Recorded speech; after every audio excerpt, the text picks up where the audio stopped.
Hey, what's up, everybody? BDO44 coming at you with another video. All right, so I want to give my little 2 cents on the Clippers Timberwolves matchup tonight in Minnesota.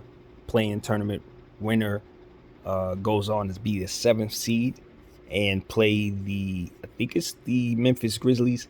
And the loser of this game goes on to play the winner of the Spurs New Orleans matchup, as to which the winner of that would be the 8th seeds in the Western Conference. So, okay, so from what I understand, Luke Kennard aggravated his hamstring in the previous game, so he's going to be up in the air in terms of his availability. That's the first thing we want to know about this game. Second thing is I have yet to hear anything about Patrick Beverley being reprimanded for his failure to leave the court on time after being ejected the previous game. So hopefully for his team and his sake, he'll be able to suit up and have no issues at all between now and the start of that game. With that being said, it's a let's get it on type of situation. You know, I don't think that you can really gauge on paper who's going to win this game at all. I just think it's a very even matchup. I like the idea of Karl-Anthony Towns being able to stretch the floor and be super taller, a lot taller than everybody that the Clippers have, although they got Zubats and they have Hartenstein or Steen. I'm never sure. But I just don't think that this is a matchup for the Clippers to enjoy as it pertains to that particular position. But the thing about the Clippers, they got Paul George playing great. Amir Coffey's coming off a 35-point game or something like that. You got all kinds of different stuff going on with the Clippers as it pertains to guys like Reggie Jackson, who's had a fantastic year. Terrence Mann is there running around, who played great last year around this time of year. So I'd expect that his game is going to elevate when it matters most. Guys like Nicholas Batum on that bench. They just found a lot of stuff. They got a lot of young players that they've been finding all over the place. As I said, Coffey, several others as well, that you're just going to have to pay attention to in regards to that Clipper team. And on the other side, Timberwolves, they got star power. They got great 50-50 ball, dirty work type of guys down there that can do the job for them. Role players all over the place. Like I said, Patrick Beverley spearheading their attack defensively and giving them an edge and swagger. This Timberwolves team is definitely a team I like. I hate that they're in this play-in tournament situation. I'd rather them just be straight in the playoffs without any hiccups, especially since they got to run into such a talented Clipper team to start this process. And the good thing is for them is they got a guy like Anthony Edwards who could go off for 40 consistently. D'Angelo Russell's healthy, so he's very capable of stretching the floor and having ice in his veins. I'd expect his game to elevate in a game like this on the offensive end particularly. You have to take a look at guys like Vanderbilt, who's going to be everywhere looking to rebound the ball, steal the ball, block shots, and do all that stuff we were talking about there. They just have a plethora of young players that can do a lot of things for you. I look at a guy like Naz Reid, who I like coming off the bench for them. A forward center combination who could do some things all over the floor offensively and rebounding. They just got a lot of guys, man. And the good thing about this situation for them is it's in their house. So they get that home cooking. They got their crowd behind them. They don't have to deal with LA and all of that comes with it. It's just going to be a nice cold Minnesota for them to try to go up against Paul George and slow him down, because that's really what I expect to see a great deal of tonight. The Clippers have done a great job of managing themselves all season long as it pertains to their injuries, and have kept a deep roster with their excellent coaching that has kind of just carried them throughout the season. And it's a crossroads type of thing, in my opinion, because your role players got you here, but Paul George, you've been grooming him to be healthy for these moments. And his games, his skill sets cater to what it is that you ultimately are going to want to do, which is break people down and score 1 million points on them, defend as well. And I just think that Ty Lue, you could choose to lean on Paul George, or you could choose the team committee approach, include Paul George into that. and I'm not clear on what's the best strategy for them, but I'm sure for a fact that their coach Ty Lue, one of the best in the game, is sure what the strategy is, and that's another thing that doesn't bode well for the Timberwolves.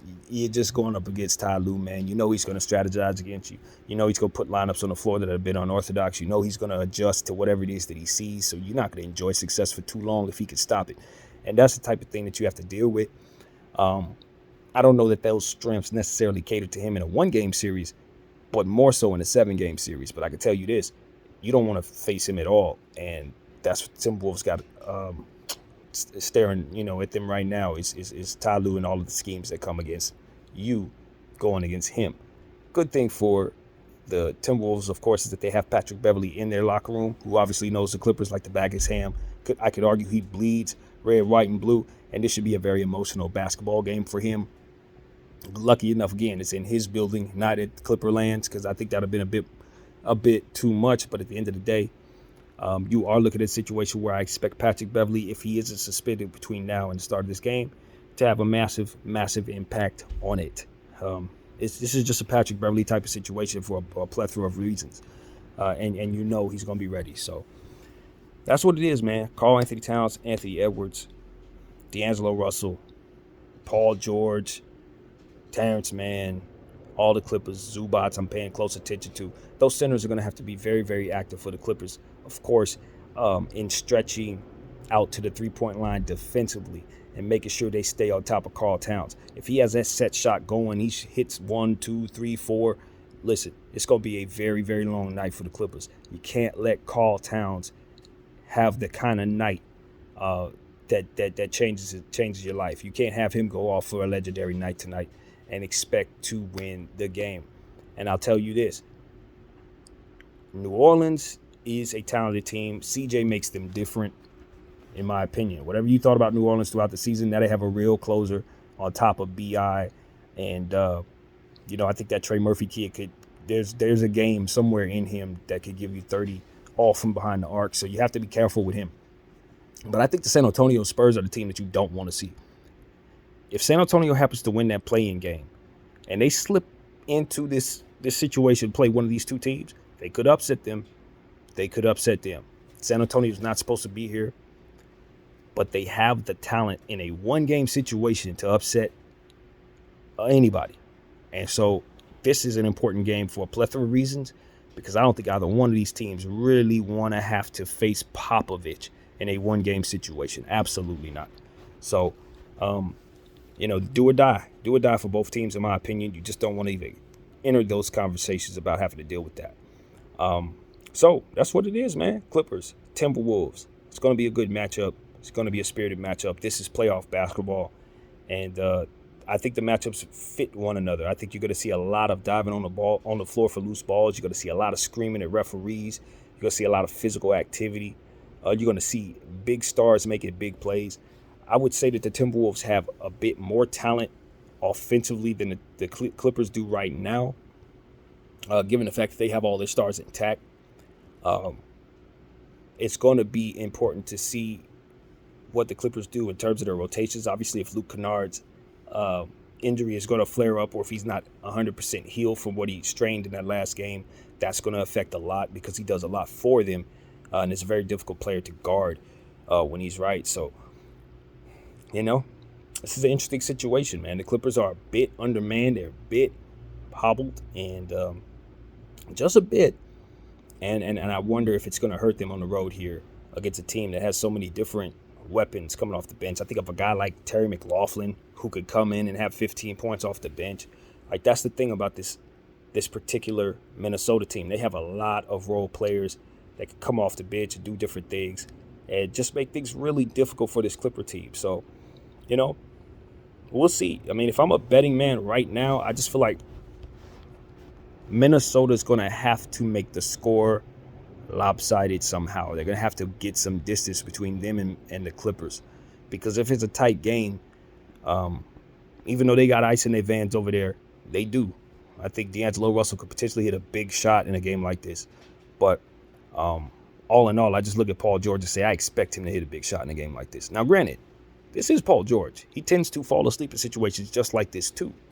but I think his conditioning is where it needs to be. He hasn't been carrying this team all season long, so there's no reason for him to have leg fatigue or anything like that. He's in good shape.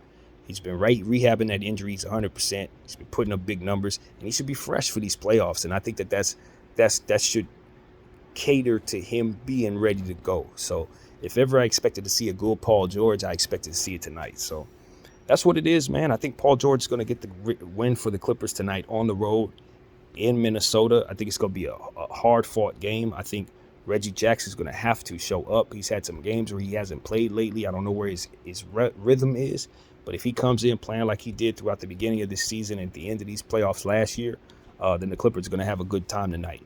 Patrick Beverley is going to have something to say about that, and I know it's going to be a fun one. So that's what I got, man. BDF 44. You guys enjoy the play-in tournament. I'm out.